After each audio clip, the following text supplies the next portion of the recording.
Well, hey everybody, Bill Markham and my beautiful wife, Karlene. We are here in response to something that happened this past weekend, and we are in a series entitled Fake News, really exploring some of the false ideas that our society and culture has about relationships. And we got overwhelmed in a positive way by the responses and the questions. And so we thought we would just take a few minutes to tackle some of these questions. And if you've missed any of our content, you can just go to centralcc.ca, that's centralcc.ca, and hit the watch link, and you can follow along and catch up on some of these series. But just a quick review to kind of set the context for what we're going to do today. Why don't you talk about what we talked about this last weekend? Yeah, so just to highlight some of the things that we really focused on Sunday, we talked about the studies that had been done through the Prepare and Enrich relationship series. Yep. And 5 of the key things that we sort of brought forward were communication, shared experiences and values, celebration of diversity, conflict resolution. It could be a revolution. It is a revolution right? if you don't know how to resolve it. That's true. It can turn that way really quickly.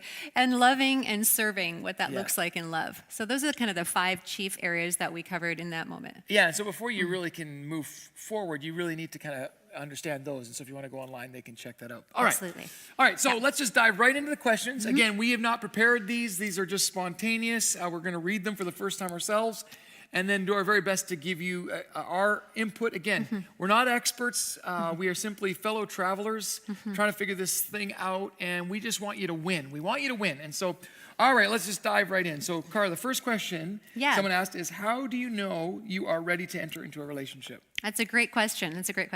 I don't think there's an easy answer to that one, but what I can say to that is if you don't feel like you're in a healthy place yourself, why on earth would you want to share yourself with somebody else in that moment? Right. Because you really do need to work on getting yourself into a healthy place first, both physically, spiritually, mentally, emotionally. All of those areas are important to make sure you're in good health so that you can in turn enhance that other relationship as well. So how do you know if you're in a good place? I mean, there's lots of people who feel like they're in a good place.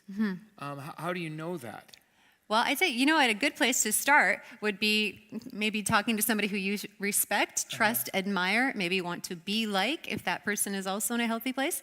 If you're not sure, you can always ask somebody who, we end up having great contacts with lots of great leaders right here, or you can, click online and talk to somebody and say, hey, I really don't know. What does a healthy relationship look like? What does a healthy leader look like? And ask to reach out to speak with that person.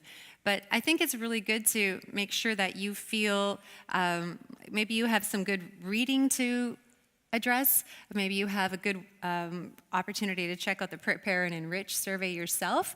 Maybe look through some of those questions and answer those questions honestly and say, where am I at on that survey? Yeah, because for me, I think the key is that you have to know who you are. Yeah. And again, it's a journey. This is the tricky thing, right? So we get married when we're fairly young still, and we change. But if you have a goal or a vision in your life, you know what you're about and what you want to accomplish and who God's made you to be, that's a really good foundation, because then you know, hey, we're getting into this. I know what I'm getting into. Here's who I am. Here's who you are. And so I think when you, like you said, you're healthy, spiritually, emotionally, physically, you're not going to have it all together. I mean, no, of course not. That's clear. But you have some direction in your life, and then you find someone who can walk with you in that journey. Because again, they don't complete you. They're not there to even compliment you. They're there to walk with you. Yeah. And so you need someone who at least is walking in the right direction. Going the same place. That's right. And that's where the Bible says, do not be unequally yoked. Exactly. So, don't hitch your life with somebody who's not moving in the same direction as you. Perfect. Okay, great. I love it. All right, hope that answered your question.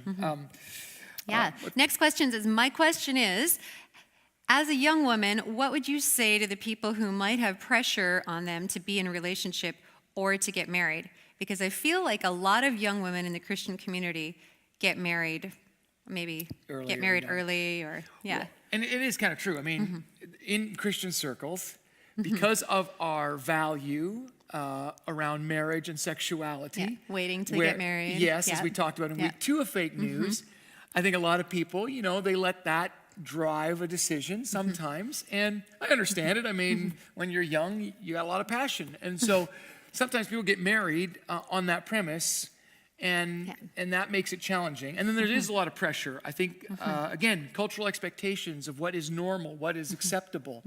And so I think if you're a young woman or even a young guy and you're not married, the pressure might be that you don't feel like you fit or you belong. And that would only be true if your identity was in being married or not. Yes. And that's the problem. Or if your identity was in your sexuality. We talked about this a lot in week number 2. I think a lot of people, their value and identity is in their sexuality, an expression of that. And what we learned is actually, no, none of those things are true. No. Your identity and value is in who God made you to be. So if God made you to be single, that's awesome. If God made you to, change the world through a mechanism and you haven't met someone who can do that with you, then there should be no pressure. Don't just say no to the expectation. Yeah, that's true. Like we put those expectations on ourselves way too quickly. And if we are not in a position of telling ourselves and reminding ourselves that we are whole first, right? Yes. About not having somebody else complete us, right? Yes. We are complete already. That other person we're going to hitch our lives with is going to just be somebody we get to share the journey with.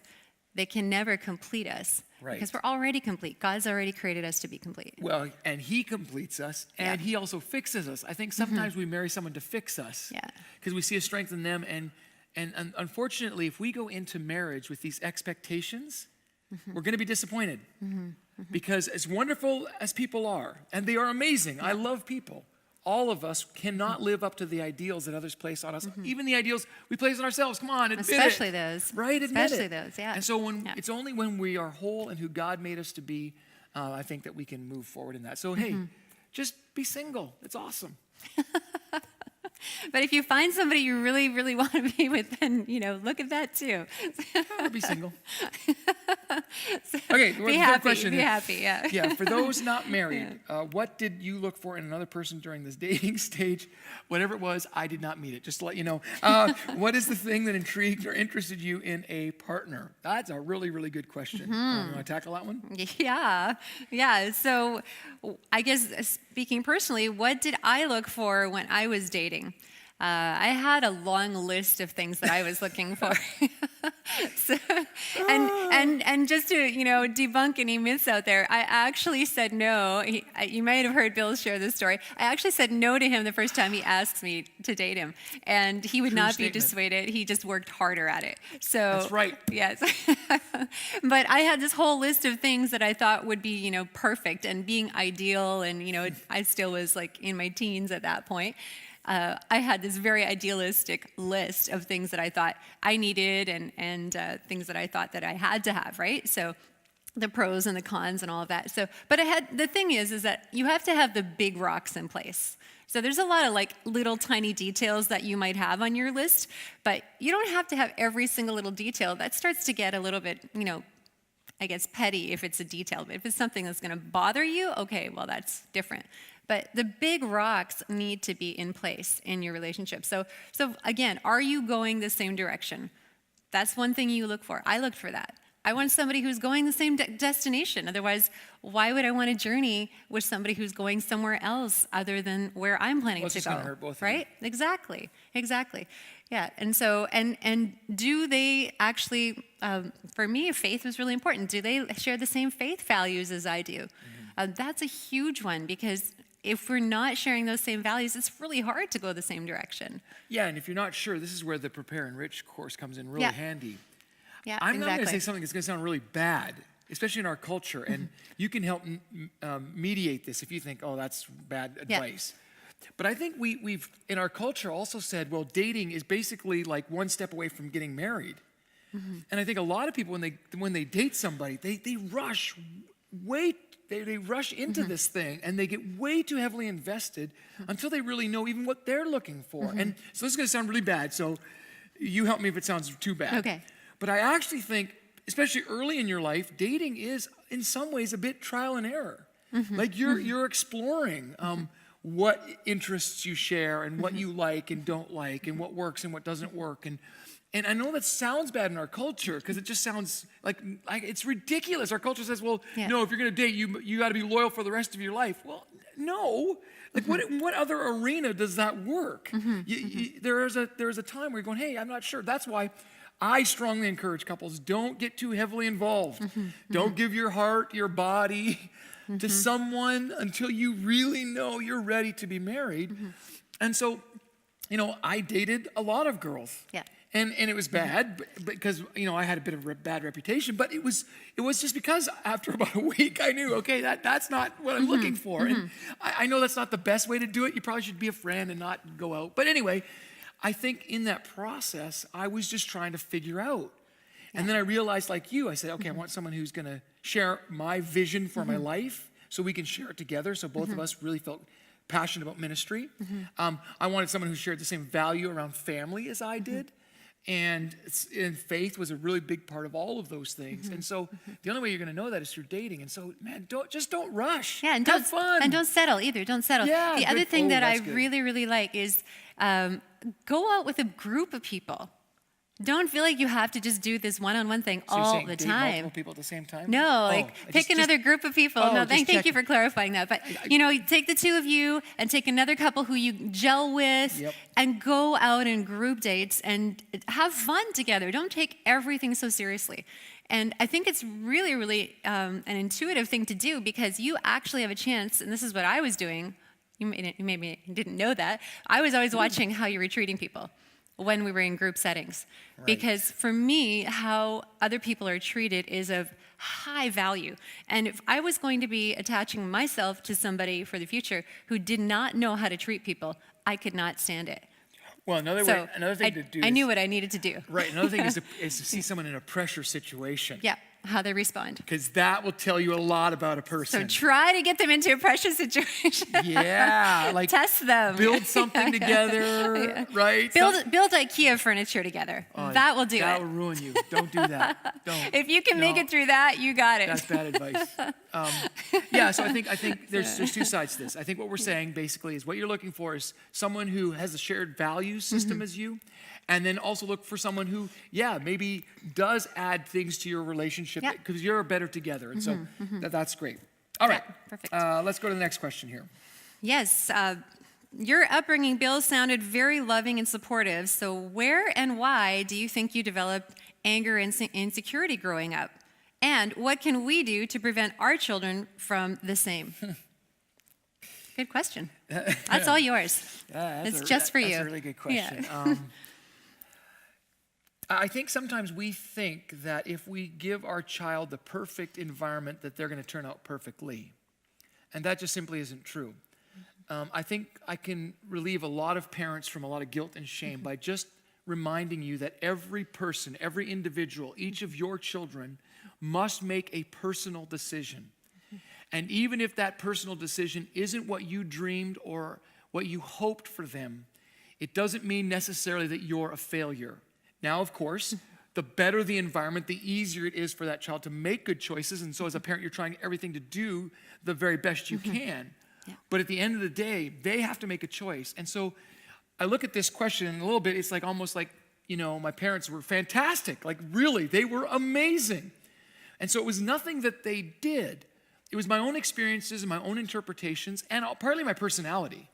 I'm just a fireball. Like I just am intense about everything. Maybe the way you filtered things too? Yeah. When you're in different situations? Exactly. And I didn't have anyone to process that. So everybody processes differently. Mine just came out in anger. So what I would say is whatever emotion your child is displaying as negative, it can be withdrawing, it can be whatever. Mine was lashing out. Those are just, again, as we talked about on Sunday, and the two last weekends, they are triggers. They make you aware. They're indicators, but they can't become defining things in your life. And so for me, I think my anger was driven out of my inability to process stuff. And so what helped me was talking to people and even talking to my mom. And so what can you do to prevent your children from the same? I think, honestly, do your very best with the values that you've established, stay the course, be integral. What I mean by that, make your word your word. Even if it's hard, and if it's going to change, then communicate that with your children. They need that safety and security, and then at the end of the day, they're going to make their own choices, right? It's good. It's good. Is that okay? Okay. Yep. All right. No, that sounds good. All right. Here, what advice do you have for people that may not have made all those memories with their kids. So we talked a lot about the things we did with our children when they were small and now trying to make corrections and memories. Is there any hope for things to change? Yeah, I can feel the passion in that question. Even some of the regret. Right? Yes, Yeah. yes, yeah. And I think the thing about regret is that we have to be careful that we don't stay there. Yeah. No matter what situation it is, if it's parenting, if it's your spouse, whatever the case, maybe you were a child and you feel regretful for the way you treated your parents or your siblings. The thing about regret is it doesn't have to be permanent. And what I would suggest in this moment would be to just consider having a fresh, clean slate. And the only thing that you can do, I think, at this point is go to the person who you feel you miss those memories with and just be upfront, be honest, and be open. Ask forgiveness. That's right. But say, hey, listen, I know I feel like I really missed out on these moments with you. And I feel terribly about that. Yeah. If I could go back, I would change it Right. in a heartbeat. And, maybe that might be a good opportunity for you to even open up and explain some of the reasons why you felt you missed out on that. Maybe you can't even articulate yet why you missed out or how that even happened.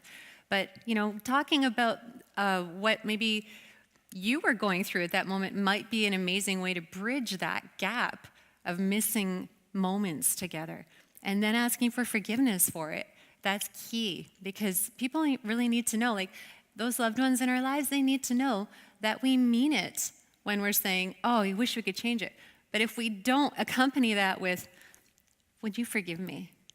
That simple question, it holds so much weight because Yeah. it really shows like an actual intention. Well, I think this is a really big thing too, because a lot of parents, they maybe neglected a certain area all of their life, and then they say, I'm sorry, and they expect it to be like they had built all those memories, not understanding Yeah, that's that true. Yeah. actually it's going to be baby steps back into it. So Yeah. for example, if a parent was never present with their child, and now their children are having children, and they say all of a sudden they want to be present all the time, and they feel rejected because their child says, well, you weren't there for me, so you can't come now. Don't need to be, yeah. I would say, take the steps you've suggested, but then just take baby steps. When the opportunity comes, take it. Go slow, rebuild. Trust when broken takes a long time to rebuild, but you've got to take one step at a time. So be patient, be perseverant, and just believe all things can be new. Yeah. I actually Yeah. believe that. I wouldn't do what I do if I did not believe that no matter what you've done, you can have a new beginning right now. And so that's what I would encourage you with. Absolutely, yeah. All right, this next question. Yeah, I have found that being single on the other side of marriage has been more difficult than I could have ever imagined, especially being a single dad. Does God even care? Does he even notice, or am I alone in this? Yeah, and we did tackle Yeah. this this past weekend, but just Yeah. really quickly to review what we kind of discovered, we talked a lot about how Jesus is the perfect example of God's love. That the higher something is loved or valued, the higher the price. Yeah. And so there's no greater price than to give your life. And I even think of Jesus, and we don't know what happened to his dad. We don't read a lot about Joseph after he's about 12 years old, and we can only assume that either he dies or he moves on. But it appears that his mom was single, and we don't know why. But even in that, we see that God cares. And Jesus, one of the most beautiful, tender moments on the cross is Jesus is hanging there in agony. And really, I mean, if there's any time he could think about himself, it's then. Like, I'm in pain, serve me. And he looks down and he sees his mom, and he sees John, his friend, and he says in a really poetic, creative way, take care of each other. And I'm reminded of that story because we find ourselves in all kinds of broken relationships. We don't know John's story, but we just know that in this moment, Mary's going to need somebody. And we all need somebody. And so God, on the cross, even cares about them in that moment. And so God does care a lot about you and your situation. And he is noticing. And again, here, can I just help you with something? Here's how I've learned. When I don't feel loved, here's the answer. Not to demand it, but to give it. Here's what I've learned. The more I demand love, the less I actually get, because that's not how love works.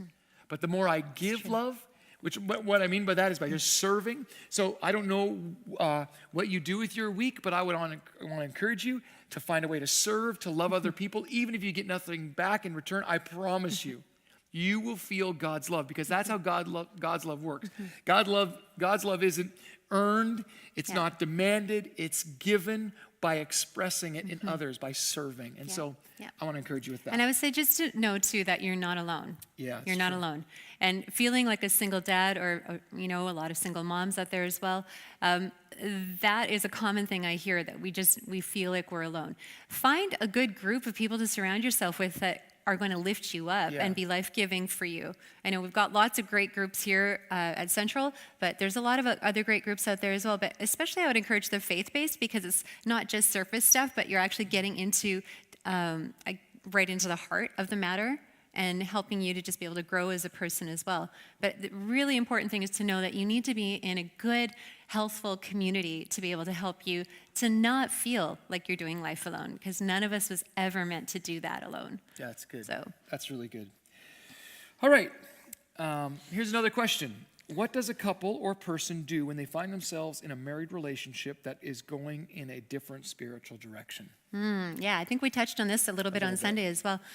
That's a difficult one as well. But the thing that we're actually asked to do by God is to be able to still honor that spouse that you went into your relationship with. So even if they're going in a different spiritual direction, they may be fighting their own battle. That's not the time to desert them. That's the time to link arms with them and say, I love you regardless. I'm still with you. Because I know that you're having a questioning moment or whatever it is, but that's not the time that we walk away and say, oh, you're not in the same camp as me, so I'm not going to love you or be with you, But isn't that the greatest irony? As followers of Christ, we accept God's love unconditionally, but then we are conditional in our love to others. And we say, well, if you were this way or that way, then I would love you. But that's not how God's love works. And if we want to win them back to faith, the Bible says, love them. And because you can't express what you haven't experienced. And the truth is, there's a reason why they find themselves in that space.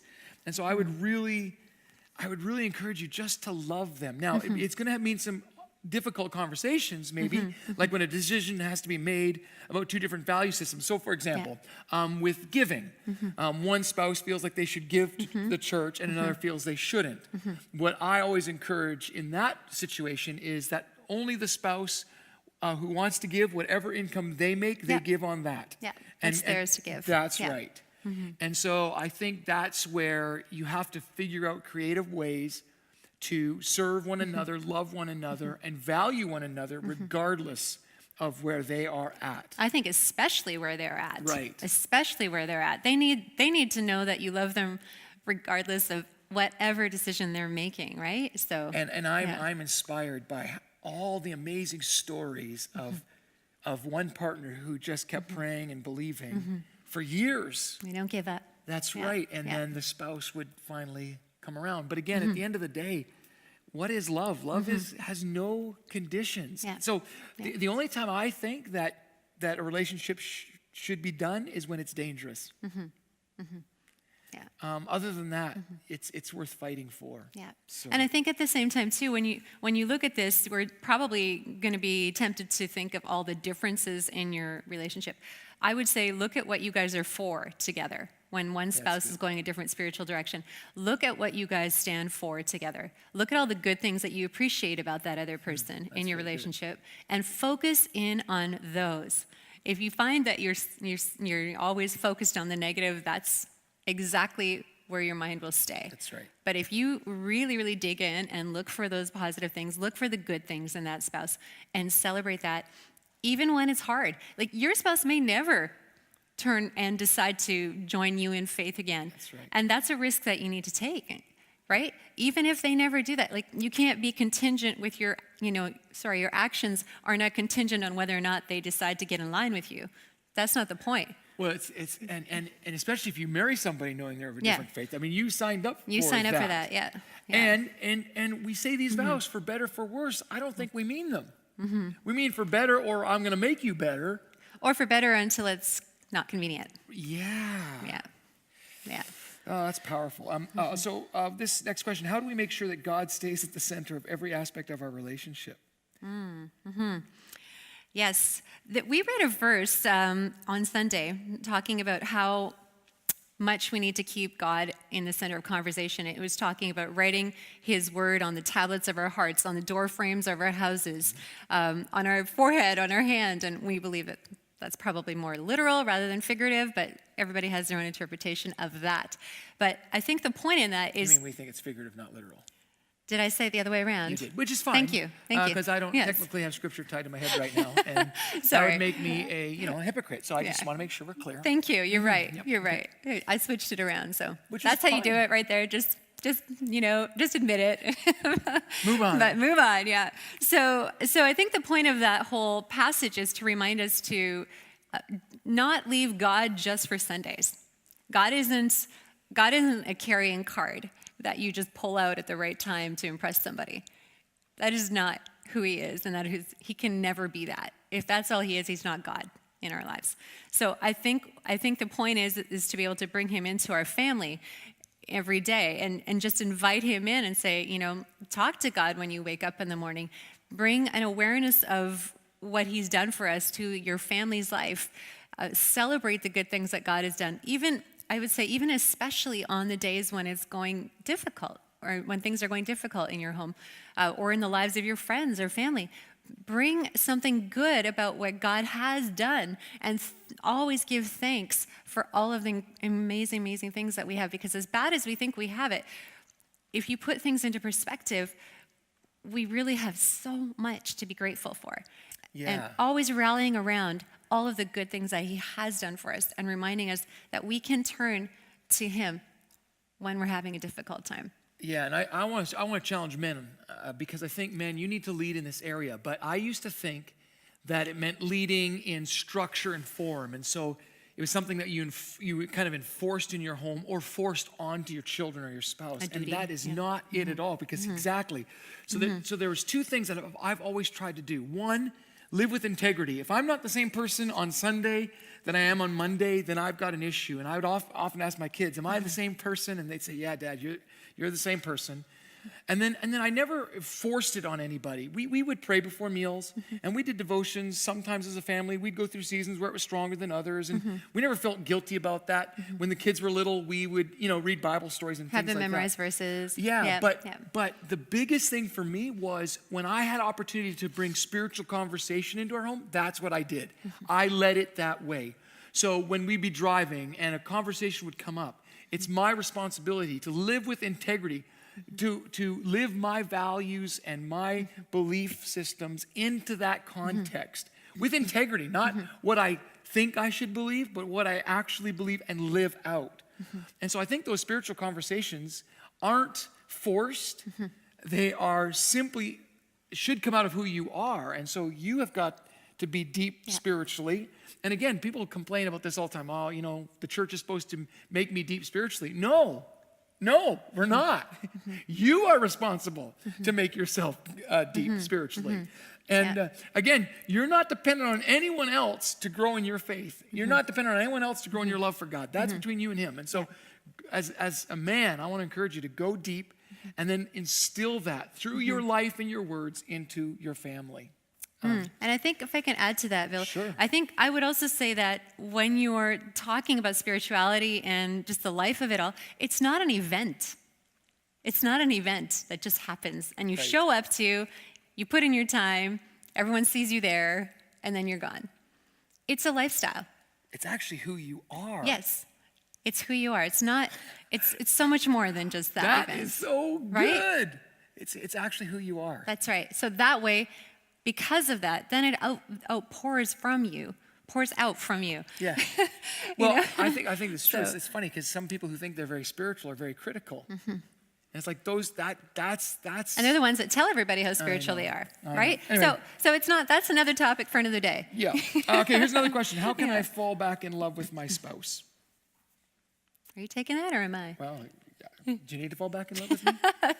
Well, I'm already in love with you. I think so we talked about this a little you're bit on stuck with Sunday me. too. Yeah, we did a little right? bit. Yeah, And I think, just to quickly review it, I think the key for you is first to guard your heart, to put yourself in a position to love again, regardless of the response. And so again, Jesus said it this way: do unto others as you'd have them do unto you. Really simple. So what makes you feel loved and valued? Do that for the other.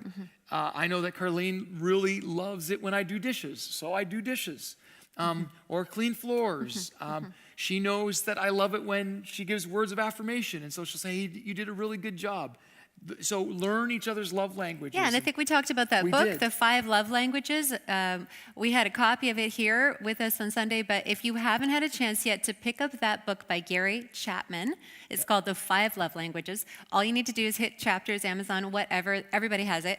And it's a really, really big game changer because you can actually find out and understand the love language of your partner, your spouse, your child, your parent. There's like versions for every single relationship in your life out there for that book. Yeah, and good. it's a really powerful one to be able to help you with that. And again, look for those good things. If you're having a hard time falling back in love with your spouse, remind yourself of what it was that you loved about that person in the very first place. And remind yourself of why it was so important to you that you had those attributes in that person. Yeah. And celebrate those things. Again, what you give your airtime to, what you give your thoughts to, where you fan the flame, whichever fire you throw those logs onto, that's the fire that's going to burn the brightest. Well, and that was our January series, which was basically you're always moving in the direction of your strongest thoughts. Yeah. Yeah. So if you're always questioning your love, well, it's going to manifest itself in your words and your actions. If you just make the choice, oh, I'm going to love you, even if you're going to be miserable and cranky today, even if I don't get anything in response, I'm going to love you. And I promise you, it does change. Yeah.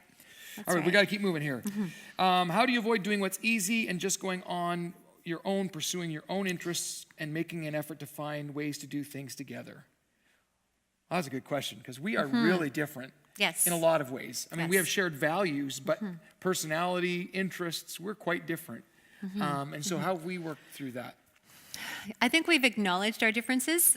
We've been able to just say, hey, I recognize you're really passionate about this. I'm really passionate about that. And that's okay. I think a lot of couples go into a relationship thinking, we're only going to be strong if we spend every waking minute of every day together and we both share exactly all the same passions and all the same interests.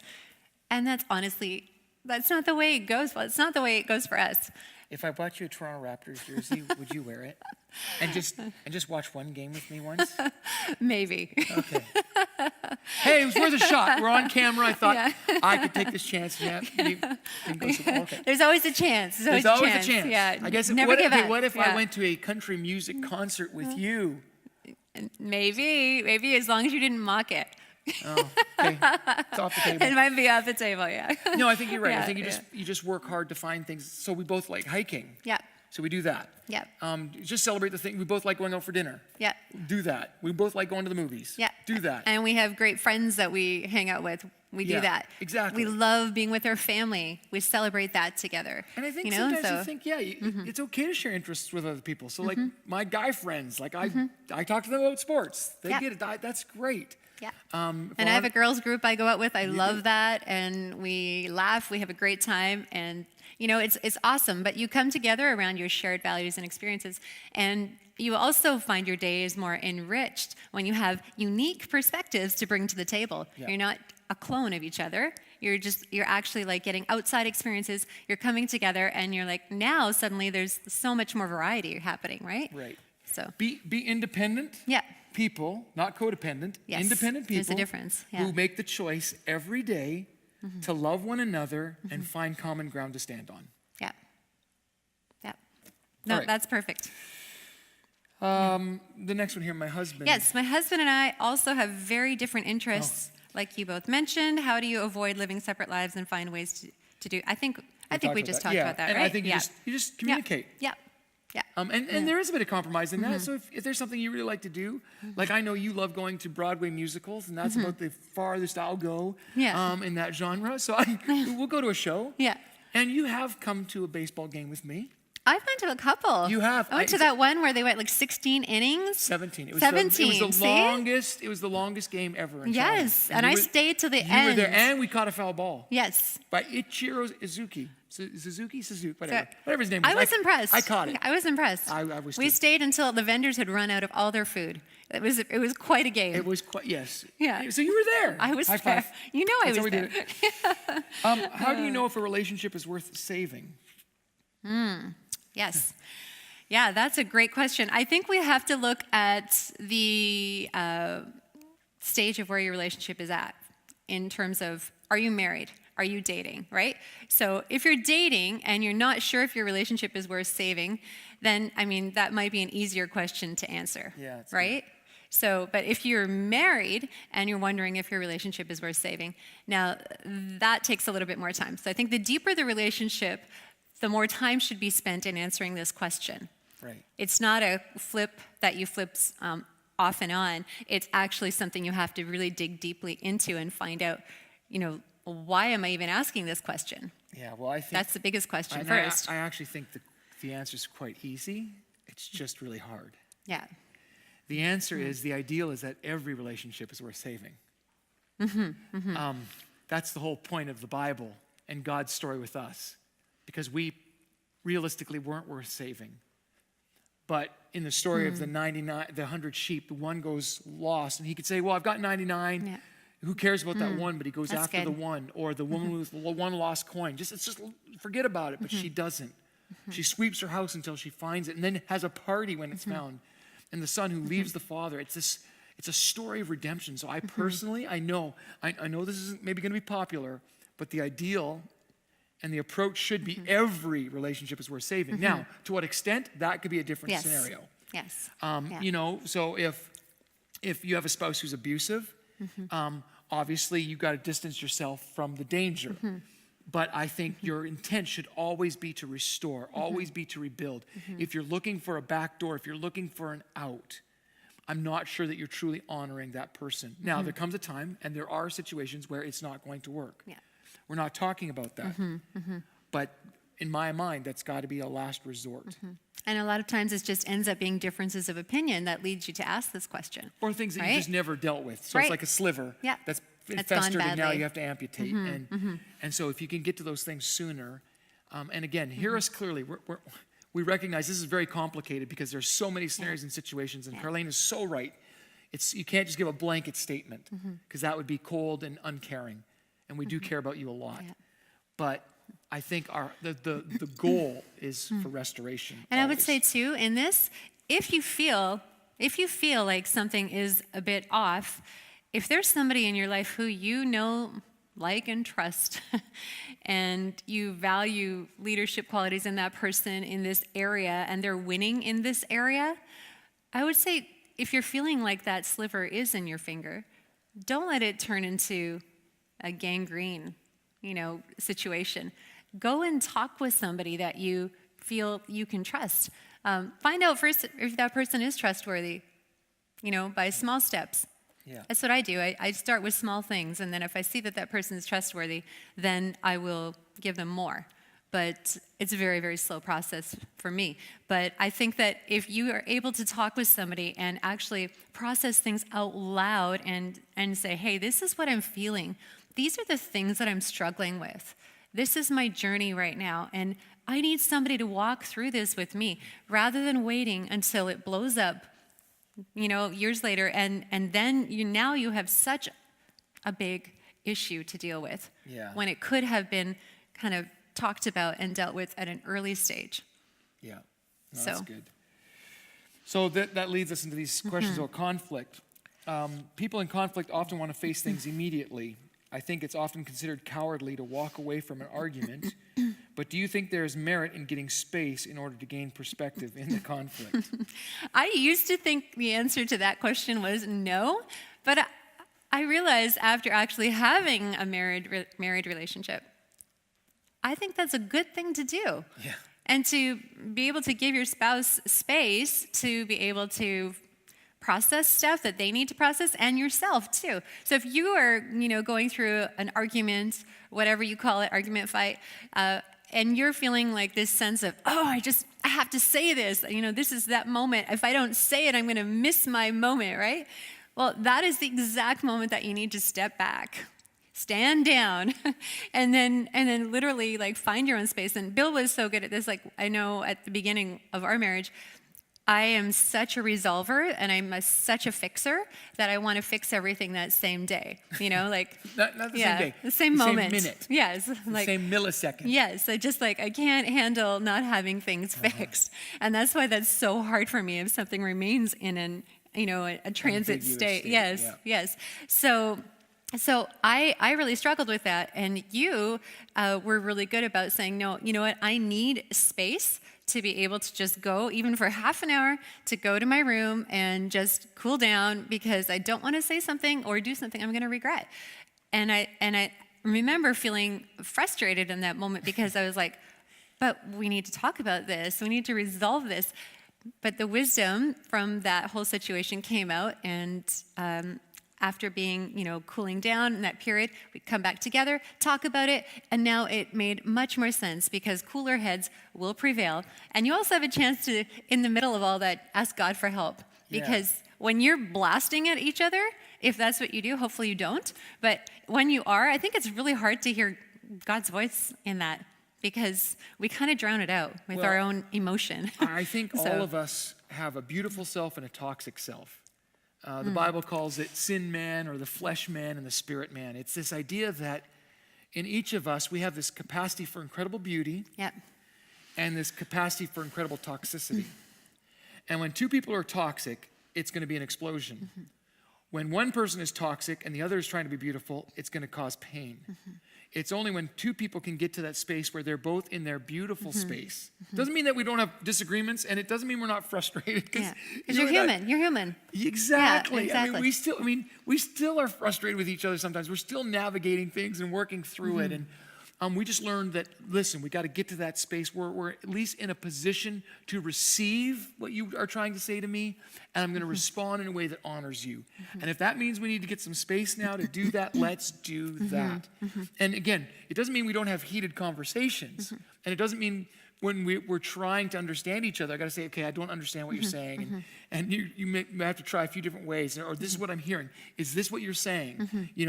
And I think, again, for us, reading great books about that, and if you need, go to a counselor. There's no shame in going to somebody who's an unbiased, not your mama who's going to have your back, not your best friend who you hang out with and says he's a dirtbag, not the guy say, just let's go away on the weekend and have fun. Not that stuff. That's toxicity. That feeds your toxicity. But someone who's going to feed the beautiful side in you and call out of you, hey, no, you're better than this. This is what is good. This is, and I think either people explode all over each other and they hurt, or they withdraw and they never engage. And both are equally damaging. And I think when you're in engagement stage talking about that, there are rules of engagement. And they're kind of unwritten, but when you are in an engagement or a conflict with one another, what you need to do is remember, first of all, your tone of voice says so much, okay? So the way that you say your word, you can say something so hurtful just by using the wrong tone of voice. Right. And those same words can be spoken with a soft tone of voice or with a lower tone and a non-sarcastic tone of voice. Those types of attitudes just inflame a situation and make it worse. Yeah, so like, oh, you are so smart. Yeah. It's not a good one. No. Okay. Just checking. Not in the heat of the moment. No, okay, for future reference. Exactly. And the other thing about engagement, rules of engagement, I would say, we talked about this a little bit on Sunday as well, but remembering to use the right statements that will not further inflame the situation, such as the I statements. Right. So, for example, I feel very upset when you forget to XYZ, right? I don't know why, but I'm feeling this emotion when this happens. Right. What are your thoughts on that? right? So, and really just putting it on you rather than saying, you always do this or you never do this, the always and never statements, they're not helpful. And in fact, they make it worse, right? Yeah, So, which leads to this next question. Should you argue or keep quiet when angry? And I would say neither. So let's go to science for a second. So we've talked about this already, but in your brain is a little walnut-sized piece right at the base of your brain and stem called the amygdala. And the amygdala processes first things that happen to you, the impulses, because they come up from your sensors. What do you call it? Sensory things, yes. Organs. That's what it is. And they process there. And the first initial reaction, it's a survival instinct. It's either fight, which is argue, or flight, withdraw. And just so you know that that's natural, that's normal. Yeah. Everyone experiences that. Some of us are fighters, some of us are flyers. And so that will be the natural reaction. So in your case, it was like you wanted to resolve it. You weren't fighting, but you just needed to get this fixed right now. And I was like, no, I don't want to deal with that. I don't want to deal with confrontation, which is funny because you'd think our personalities would be reversed in that, but they're not. So you have to get past the amygdala into the frontal cortex, which is the reasoning part. So the truth is, when everything you're experiencing is rooted in the amygdala, you will never make a rational decision. It's why people who are beautiful people do really dumb things in the heat of a moment. It's why you think, it's always like you hear the neighbors after a news story about someone who's done something terrible. They go, you're such a nice guy. I never would have imagined that. It's because inside all of us is the capacity for incredible evil. Yeah. So you have to get yourself into a place where you can be engaged in the frontal cortex. And this takes discipline and hard work. Like this is a skill you learn. It's not something that comes naturally. So for me, it's been, okay, stepping back, recognizing I need to engage this conversation. So let's talk reasonably about it. How can we resolve this together? What's the best solution for us? Yeah. Not how I'm feeling, because right now how I'm feeling is I just want to run away. Or right now I'm feeling I don't like you, whatever it is. Don't go with your feeling. Go with, okay, separate that out and come back. So I think the answer to your question, should I argue or keep quiet, is no, you need to have reasonable conversation. Because both responses really don't achieve much. No. If you argue, it just kind of escalates it. If you keep quiet, well, now you're brewing under the surface, and one day you're going to explode. That mountain is going to erupt. So you have to address it, but using the steps, right? Well, think about a sore thumb. I just thought it's right this split second. You have a sore thumb. Yeah. If someone is always hammering on that, you always do this, you never, and they know it. You're hammering away. That thing is never going to heal. Yeah. But also in the same sense, if you ignore it, you can bandage it up, pretend it's not there, hide it. Every time it bumps something, it hurts, but you just ignore it, it gets worse and it festers. Neither is appropriate. Yeah. The appropriate thing is to go, okay, that's the problem. Let's identify what it is. It's not you, it's not me, it's us in this situation. That's the issue. How do we heal that? And let's work on it together. So don't be a hammer, don't be a bandager, deal with it in the open. And the more you're open, the truth is, listen, if you got anything hiding, just be open. The more you are open, the more the light and the air can get to it, the more it can get healed, right? That's awesome. And so that's awesome. Okay. So the next question is, why do I have to love people? What if I find the person really hard to be around and like? Did you write this? It wasn't me. Are you sure? I was up here the whole time. Okay, that's true. What do you think? Why do I have to love people?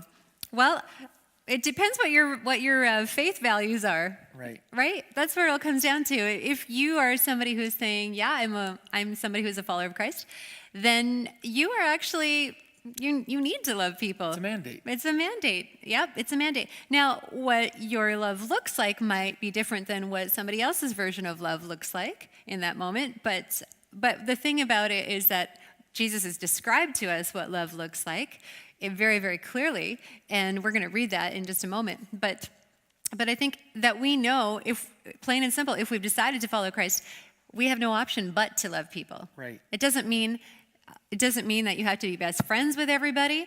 I think that can be a misnomer that a lot of people will think, well, now I have to be best friends with everybody, so I'm just going to turtle and not worry about anything at all.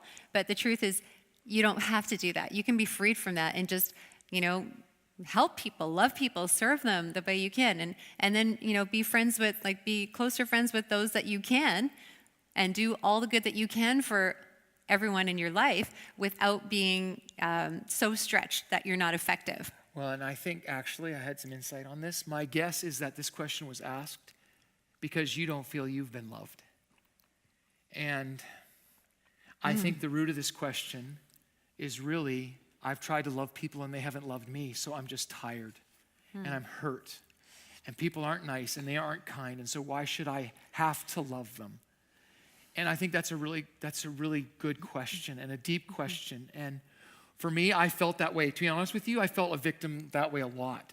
And I just had to come to the realization that simply wasn't true. That part of the problem was because I didn't feel loved. I was projecting a persona about myself that wasn't really good. I was trying to hold on to things or control things. And I was becoming unlovable.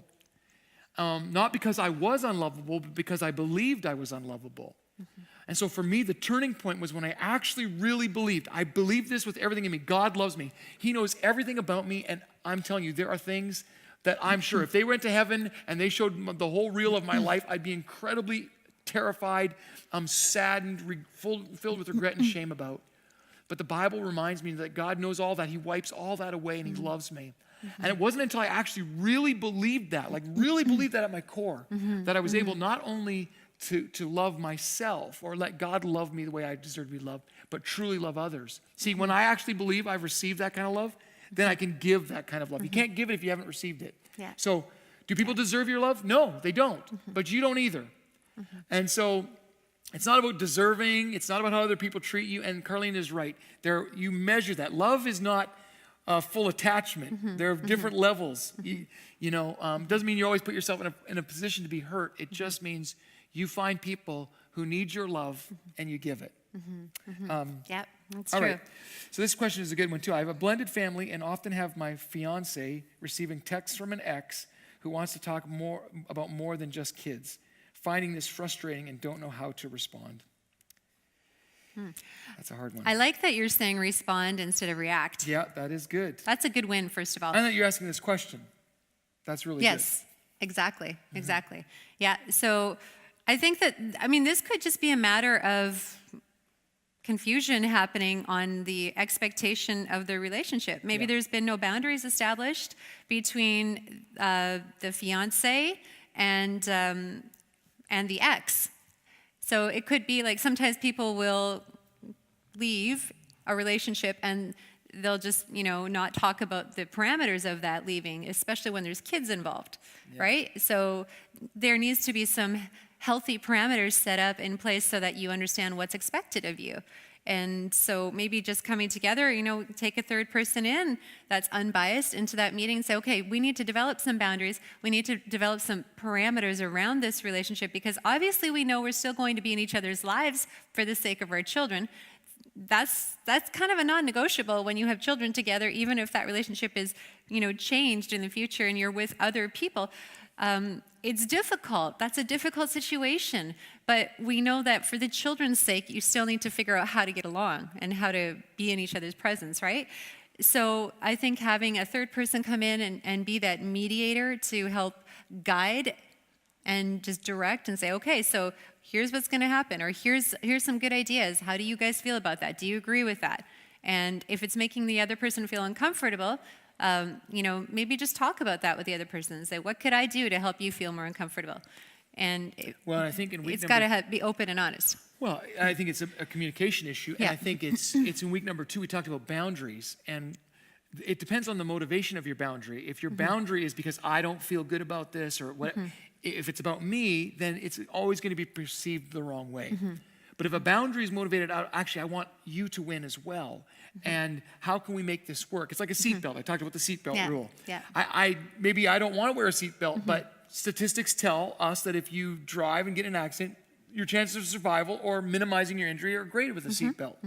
So it's the same with boundaries. We've proven that many times. We have. Yeah. And so I think for us, you and I, it's been establishing boundaries. If there's something that's bothering us, we express it to the other person. We talk about it reasonably, and we come up with a solution that is actually best for us. Now- And sometimes I don't like the solution because I feel this way. I'm my insecurity, my fear, whatever, but I've got to trust and go, what is best for us? And I will add there's never a time when we do that when it's comfortable. It's No. always uncomfortable. So don't wait for the moment when it's comfortable to finally talk about it, because it won't happen. The thing is, when you're talking about two opposing views, you're going to have discomfort. So just get ready for that and prepare yourself emotionally and say, okay, I'm walking into this conversation knowing it's not going to be comfortable, but I'm going to do it still with love and with respect, right? Well, and this is where we go back to what we talked about earlier. You go into a marriage, hopefully with full awareness that this is the way, this is the reality. And so you find yourself in this reality. There's children involved, and there needs to be communication. That can't change. So you need to make the decision whether you're willing to embrace that person for better, for worse. And the other thing is that people think, oh, we're never going to have any conflict. What world do you live in? What planet do you live on? I mean, even the best couples, actually the best couples have great conflict, because actually conflict is what sharpens each other, and they just learn to resolve it. So it's not the absence of conflict that makes a marriage great. It's those who understand how to navigate that and learn from it.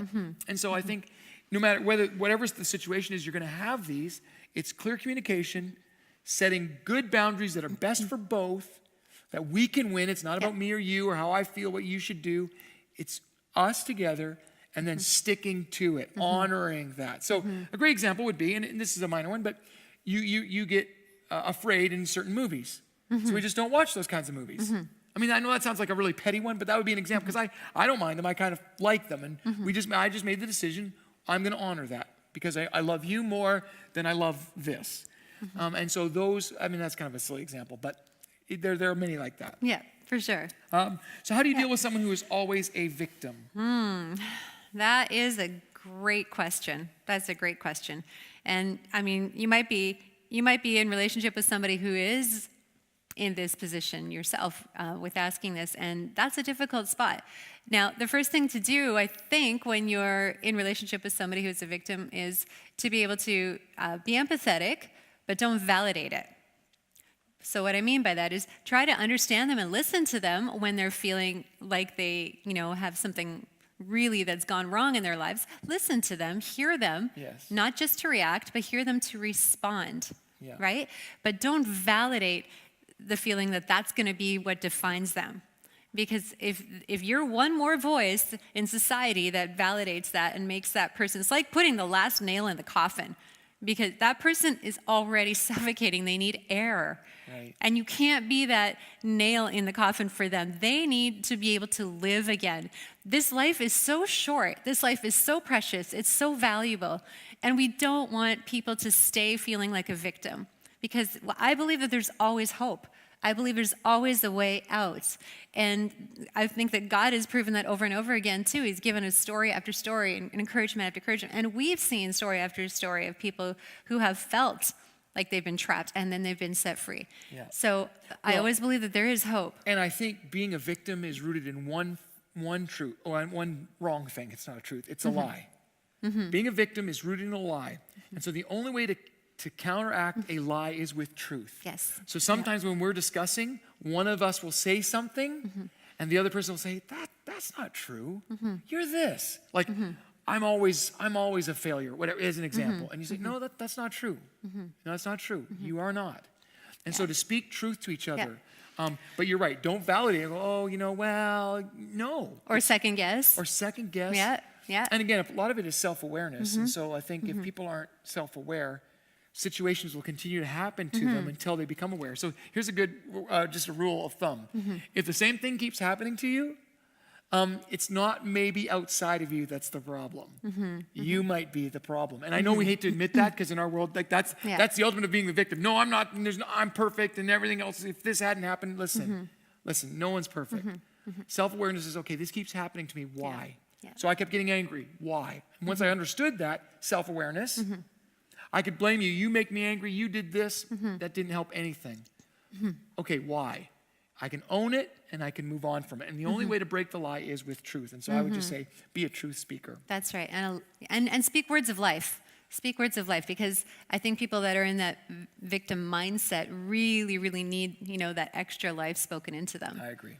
All right, two more questions really quick. Yes. How does God want us to love? That is a loaded question. How does God want us to love? I think it's in 1 Corinthians 13, right? I know, exactly. It's unconditionally. It's unconditionally. I know, So that's we hard. read that on Sunday, and Wow, it is that's so hard. good. I'm going to read it again. So it's from 1 Corinthians 13, and it starts in verse 4. You got it on your Bible app. You can check that out anytime. You can check out studies on love. You can look at themes on that. I would encourage you, until you feel the love, do it. Like, just fill your heart and your mind with this. It's so good. It's love is patient. Love is kind. It does not envy. It does not boast. It is not proud. It is not rude. It is not self-seeking. It is not easily angered. It keeps no record of wrongs. And it does not delight in evil. It rejoices in the truth. It always protects, always hopes, always trusts, and always perseveres. It never fails. And that is, I don't know what else you could add to that list to show what love is and what isn't. Right? And if we loved like this, our relationships would all be so amazingly beautiful. Yes. No matter what capacity we were involved with that person, right? Well, today I went and got blood work done. Your favorite thing. I know. Yes. I hate needles. I didn't pass out this time, so that was nice. That's helpful. Oh, yeah, Yes. I always appreciate that. Yeah. But the reason we do the blood work is because they know what my blood is supposed to look like. Yeah.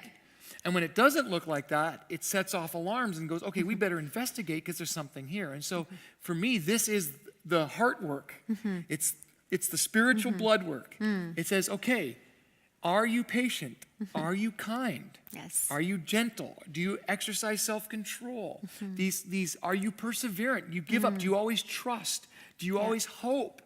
And when you find one of these aren't right, like a good doctor, you should go, hey, there's something we need to we need to address here. And you may not be able to solve it all by tomorrow, but to begin to work on those things one at a time. So for me, it was like I was not kind with my words. Why?